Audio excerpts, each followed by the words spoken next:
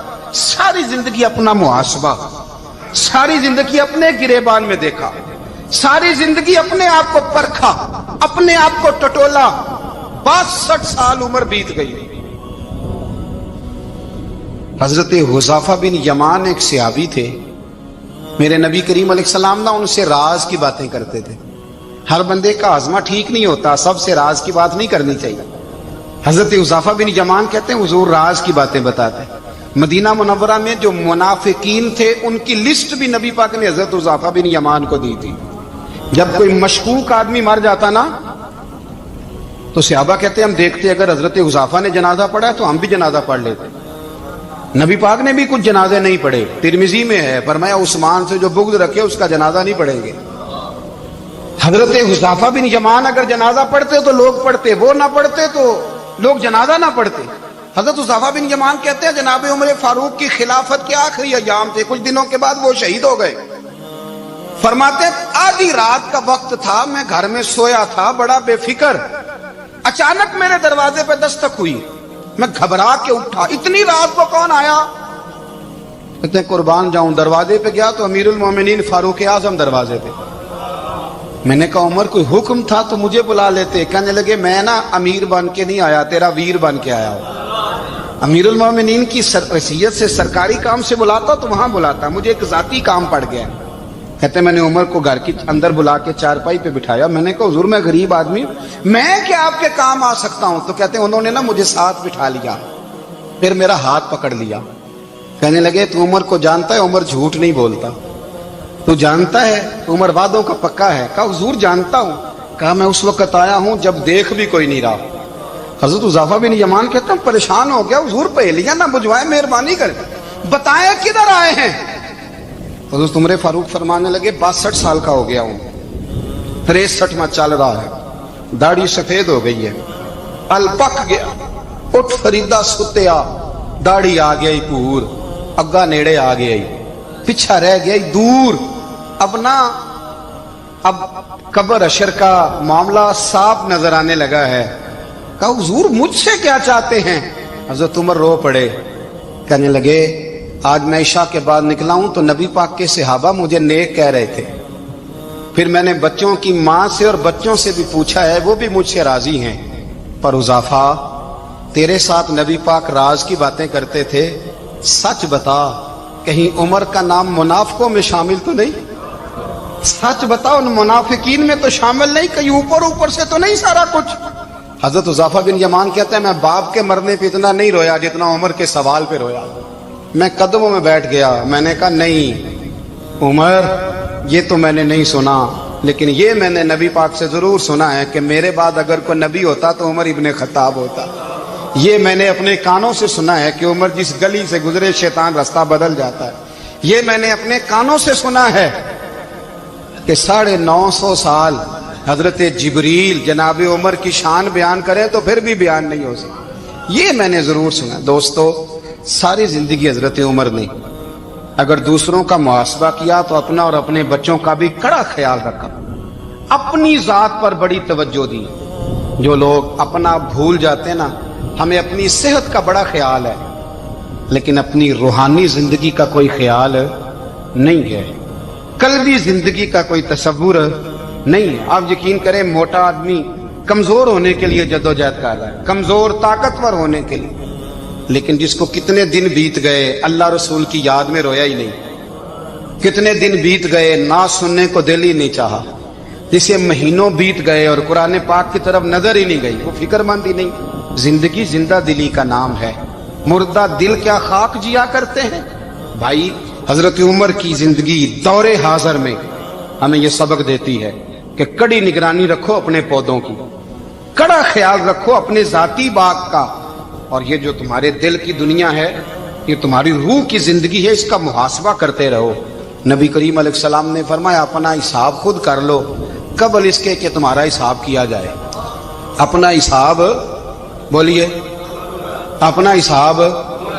ہم ساری دنیا کا حساب کرتے پھرتے ہیں, کوئی کہاں سے کماتا ہے کہاں کھاتا ہے, پر اپنا حساب حضور نے فرمایا حساب کر لو قبل اس سے کہ تمہارا حساب مولا علی فرماتے ہیں نماز پڑھ لو قبل اس کے کہ تمہاری نماز پڑھی جائے، نماز پڑھ لو قبل اس کے کہ تمہاری، اپنا محاسبہ کریں، تھوڑا سا نا اوپر دائیں بائیں دیکھنے کی بجائے تھوڑی سی گردن جھکا کے نا، درویش کہتے ہیں برے بندے نو میں لبن ٹریا تے جگ تے ملیا نہ کوئی، اپنے اندر چاتی پائی تے میتھوں برا نہ کوئی، تھوڑی سی نا تھوڑی سی اپنی طرف توجہ دیں۔ ہم نا بے چین وقت گزار رہے ہیں، بے قرار ہیں، بے سکون ہیں، سبب یہ ہے کہ ہم نے نا اپنا حساب کرنا